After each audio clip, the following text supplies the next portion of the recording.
வந்து வேடி பொட்டு அந்த மாதிரிலாம் போட்டு நல்லா இருக்கும்.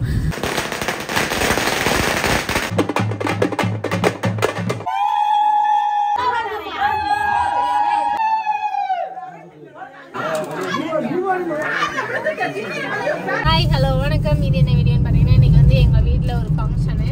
ஸோ அதுக்காக நாங்கள் போய்கிட்டு இருக்கோம். எதுக்காக போகிறோன்னா என்ன ஃபங்க்ஷன் ஃபஸ்ட்டு சொல்லிக்கிறேன். Marriage function. எங்கள் வீட்டில் ஃபஸ்ட் டைம் இந்த மாதிரி எல்லாருக்கும் சேர்ந்து ஒரு மேரேஜ் பண்ணுறது. ஏன்னா நானும் லவ் மேரேஜ், எங்கள் அண்ணனும் நிறைய பேர் லவ் மேரேஜ். ஸோ எங்கள் வீட்டில் ஃபஸ்ட் டைம் பார்த்தீங்கன்னா இந்த மாதிரி மேரேஜ் பண்ணுவாங்க. எங்கள் அப்பா தான் தாய் மாமா. எங்கள் அத்தை பையனுக்கு தான் கல்யாணம். அதனால் வந்து முறைப்படி ஃபஸ்ட்டு வந்து தாய் மாமா வீட்டு சைடு ஒரு மாதிரி பண்ணுவாங்க. அதுக்கப்புறம் வந்து நைட்டு காப்பு கட்டிட்டு மறுநாள் கல்யாணம் அந்த மாதிரிலாம் நிறைய நடக்கும். ஸோ அதுக்காக தான் இப்போ நாங்கள் கிளம்பி போய்கிட்டு இருக்கோம். ட்ரெஸ்ஸு எல்லாமே பர்ச்சேஸ் பண்ணிட்டோம். இடையில ஒவ்வொரு வீடியோவில் சொல்லியிருப்பேன் ட்ரெஸ் எடுக்கணும்னு சொல்லிட்டு. ஸோ அந்த வீடியோவிலலாம் நீங்கள் பார்த்துருந்துருப்பீங்க. அது தனியாக ஒரு வீடியோ எடுக்கவே இல்லை. அங்கிட்டு டைம் ஆகி போயிட்டே இருந்ததுனால. ஸோ இப்போ என்னென்னா இந்த இதில் நீங்கள் வீடியோக்கு பார்க்கலாம். வாங்க வீடியோக்குள்ளே போகலாம். உடல் பொருள் உயிரே நீ உன்னை சேருவா, விடியும் வரையில் உன்னை தாலாட்டுவா, நெஞ்சில் சுமப்பேனே கருவாய் காப்பேனே உந்தன் மறுபாதி. இப்போ வீடியோக்குலாம் வந்தாச்சு. நாங்கள் யார் யார் போகிறோன்னா நாங்கள் ஒரு 4-5 பேர் போகிறோம். எல்லாமே குட்டீஸ்களாக தான் போகிறோம். குட்டீஸ்களான்னு சொல்லிட்டு என்னையும் சேர்த்து சொல்கிறேன்னு நினைக்காதீங்க. ஸோ நான் மட்டும்தான் இங்கே பெரிய பிள்ளை. அப்புறம் எல்லாமே குட்டீஸுக்கு தான், ஸ்கூல் படிக்கிற பிள்ளைங்க தான். அதனால் நாங்கள் எல்லாமே சேர்ந்து இப்போ வந்து எங்கள் வீட்டு ஃபங்க்ஷனுக்கு போய்க்கிருக்கோம். அப்பா வந்து தாய் மாமான்றதுனால அப்பா அவங்க வீட்டில் காப்பு கட்டுவாங்க. ஸோ அண்ணன் வந்து யாருமே எங்கள் வீட்டு சைடு வந்து இது பண்ணலை. ஆனால் அப்பா வந்து முறைப்படி பண்ணுறதுனால அதை எடுத்து நான் தான் பண்ண போகிறேன். நான் பண்ண போகிறேன்னா அது பெரிய இந்த சீர்வரிசையெல்லாம் கிடையாது. ஸோ என்ன பண்ணுவாங்கன்னா எங்கள் வீட்டிலேருந்து ஒரு 20 ஆளுக்கு சாப்பாடு ஆக்கி போட்டு போய் மாப்பிள்ளையை போய் அழைச்சிட்டு வந்து வீட்டில் வந்து காப்பு கட்டுவாங்க. காப்பு கட்டிட்டு நல்ல நேரம் பார்த்து அனுப்பிச்சி வைப்போம். அனுப்பிச்சி வச்சதுக்கப்புறம் மறுநாள் வந்து கல்யாணம் நடக்கும். ஸோ இந்த மூமெண்ட்ஸ் வந்து வேடி பொட்டு அந்த மாதிரிலாம் போட்டு நல்லா இருக்கும். அதை தான் இந்த வீடியோவில் கண்டினியூவாக பார்க்க போகிறீங்க. வாங்க போகலாம். இதெல்லாம் நாங்கள் வந்து வந்துட்டோம். வந்தறக்கு இவங்க வேறு தெரியுதா உட்காந்துருக்கியானா. நாங்கள் எல்லாருமே சீரியஸாக சரி வெளில நான் வீட்டுக்கு போவோம்னு சொல்லிட்டு வந்துக்கிறோம் தான். இவன் என்ன பண்ணிட்டியா பாத்ரூம் போகிறதுமான்னு சொல்லிட்டியா உட்காந்து. இவனை நாங்கள் கூட்டிகிட்டு வந்ததுக்கு அவனுக்கு என்னென்ன பண்ணணுமோ எல்லா வேலையும் பண்ணுறியா. அந்த அளவுக்கு இதுதான் சாமான் நாங்கள் கொண்டு வர கஷ்டங்கள். பசிக்குதுன்னு சொன்னா கூட ஏதாவது எங்கனையாவது நிப்பாட்டி கூட வாங்கி கொடுத்துடலாம். இப்போ பசிக்கிறதுக்குள்ள நான் வீட்டுக்கு போய் அவனுக்கு ஏதாவது ரெடி பண்ணி ஊட்டிடணும். இல்லாட்டி நான் படுத்தி எடுத்துறியா. இதனால மட்டும்தான் நாங்கள் வந்து ஷாமை வந்து வெளியில கூட்டு போறதுக்கு பஸ்ஸில் இருக்க முடியா. என்ன பண்ணணுன்னே தெரியாது. அப்புறம் பஸ்ஸுக்காரங்களை போய் பஸ்ஸை நிப்பாட்டி பாத்ரூம் போக விட்டு இப்படி பாத்ரூம் போகிறதுக்கு 1 மணி நேரம் ஆகும். ஒவ்வொன்றா இருந்துக்கிட்டே போய்கிட்டே இருப்பியா. அந்த மாதிரியெல்லாம் சில விஷயங்கள் நடத்துவியானா. அதனால தான் கொஞ்சம் கஷ்டமாக இருக்கும். மற்றபடி இதுதான்.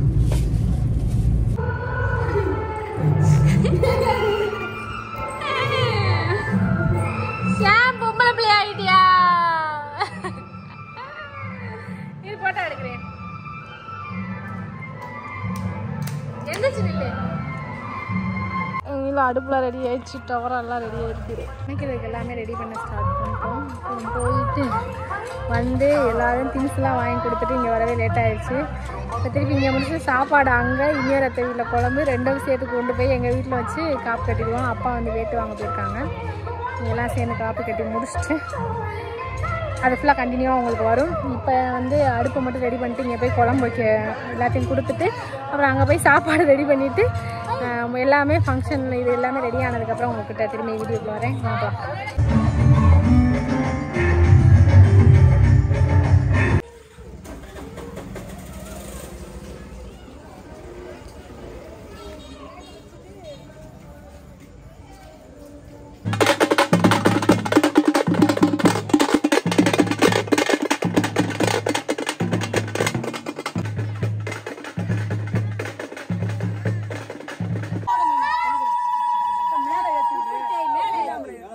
என்ன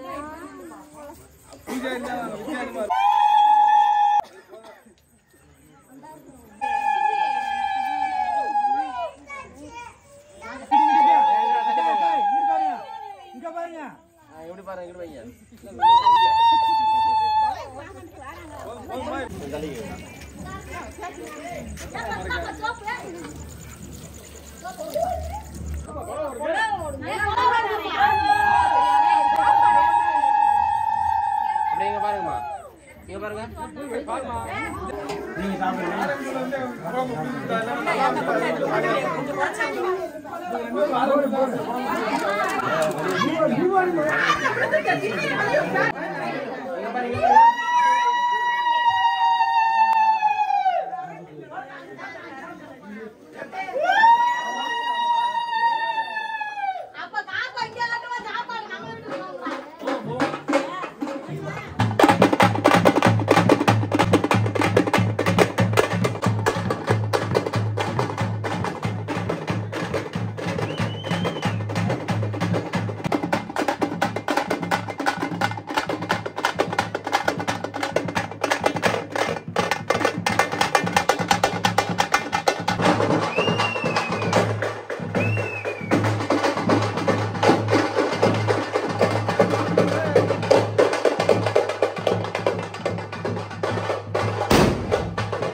காலைல எழுந்திரிச்சு எல்லாருமே போய் குளிச்சு கிளம்பிக்கிருக்காங்க. நாங்களும் இப்போ தான் எழுந்திரிச்சிட்டு ட்ரெஸ்ஸு இதெல்லாம் எடுத்துகிட்டு வந்தோம். இதுக்கு எடுத்து போய் குளிச்சு கிளம்பணும். ஷாம் அங்கே இருக்கான், அதனால் தூங்குவாங்க, அவனை மட்டும் விட்டுட்டு வந்தோம். நாங்கள் போய் குளிச்சு கிளம்பிட்டு அடுத்தடுத்து வேலையை பார்ப்போம். எங்கள் பேனது இதெல்லாம் இருக்கிறதெல்லாம் உங்களுக்கு பின்னாடி காட்டுறேன். இப்போ நாங்கள் வந்து கல்யாணத்துக்கு கிளம்பியாச்சு. ஷாம் பாருங்கள், ஷாமு. ஸோ கரண்ட் இல்லாதனால அமைதியாக இருந்துச்சு. இப்போ தான் கரண்ட் வந்துச்சு. நீ ரேடியோ போட ஆரம்பிச்சிட்டாங்கன்னா உங்களுக்கு வந்து ஃபுட்டேஜ் மட்டும்தான் வரும், நான் பேசுகிற மாதிரி வராது. இதுதான் என்னோடய காஸ்டியூம். அதனால் இன்றைக்கி இந்த மேரேஜ் முடிச்சுட்டு இன்னொரு ஃபங்க்ஷன் இருக்குது, அதையும் முடிச்சுட்டு அப்படியே அடுத்தடுத்து போய்கிட்டே இருக்க மாதிரி இருக்கும். அதனால் இன்றைக்கி நான் எவ்வளோ பேசுகிறேன்னு தெரில, பட் ஆனால் நிறைய விஷயங்கள் உங்களுக்கு வரும். இந்த மாதிரி உங்கள் கிராமத்தில் யார் காப்பெல்லாம் கட்டி அந்த மாதிரிலாம் வந்து வீடியோச்சு கல்யாணம் பண்ணிப்பாங்கன்னு நீங்கள் கண்டிப்பாக சொல்லுங்கள். எங்கள் கிராமத்தில் அப்படி தான் இருக்கும். அடுத்து என்னென்னன்றது உங்களுக்கு தொடர்ந்து வரும். கொடுத்த செயின்கள் எல்லாம் கொஞ்சம் ஒர்க் அவுட் ஆகுது. இப்போது எல்லாருமே கிராமத்தில் தங்கம்னு கண்டுபிடிக்க போனதால தாளை போட போகிறோம்.